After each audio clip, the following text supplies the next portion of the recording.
Vậy nhá các bạn nhá. Bây giờ là A Chay sẽ đưa tất cả mọi người đi vào thang cái nền nhà của A Chay vừa mới làm được mấy ngày nay.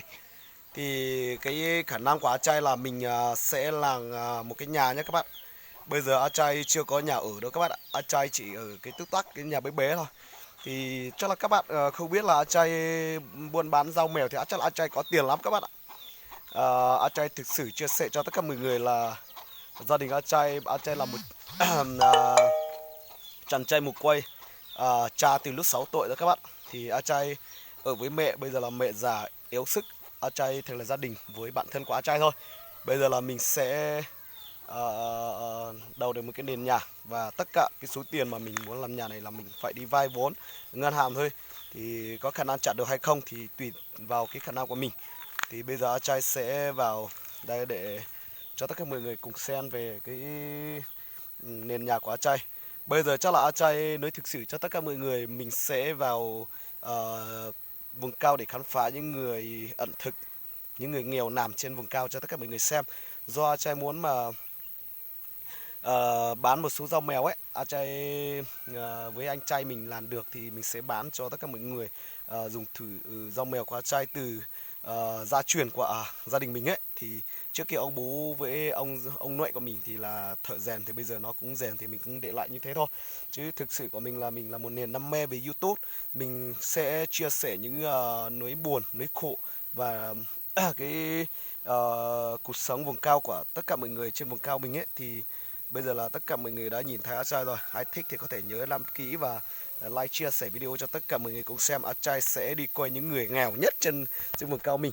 Và một phần của mình cũng là mình là một người nghèo nhất trên làm rồi. Thì mình sẽ đưa tất cả các bạn xem. Đây mình đầu cái nền nhà của mình này hết tầm khoảng 7-8 triệu gì đấy. Đủ dài của nó là tầm khoảng 20, đủ rộng của nó là tầm khoảng 12 hay 13 gì đấy. Đấy, bây giờ là mình sẽ cho tất cả mọi người cùng xem. Đấy, cái nền nhà mình rất là dốc luôn. Đấy, cái chú này rất là cao luôn các bạn ạ. Thì mình sẽ đây, cái này cũng rất là mặt bàn luôn, với vầng cao rừng núi như thế này các bạn ạ, rất là hiện trợ luôn. Đấy, đây. Ôi rồi ôi, rất là nắng nóng bây giờ nhá tất cả mọi người nhá. Thì bây giờ là A Trai sẽ chơi về những video clip mà mình đi vào khám phá bạn làm mình, và mình sẽ chơi cái kiểu YouTube thử thách như Nguyễn Thành Năng ấy, NTN Vlog ấy. Thì mình cũng khả năng là mình cũng như anh ấy chơi thì mình cũng rất là thích luôn. Mà cái khả năng của mình là do mình chưa có cái kinh nghiệm này, mình chưa có cái nội dung sáng tác này, mình chưa có cái kịch bản gì đấy để làm thôi. Thì mấy kia có gì thì A Chay sẽ cố gắng làm sao để chơi những kiểu mà cho anh em cùng nhau xem và thú vị về ấy nhá. Thì ai nhớ có thể rút A Chay đăng ký kênh và theo dõi video của A Chay để đạt những mức mà để bật kiếm tiền cho tất cả cho A Chay. A Chay rất là cảm ơn tất cả mọi người. Do mình là người dân tộc nên mình nói hơi ngạo một chút, thì do một số anh em ở dưới miền xuôi thì nó không nghe được, nhưng mà A Trai xin tất cả mọi người thông cảm nhé. Bây giờ là cái nền nhà của A Trai đây. Đấy các bạn ạ.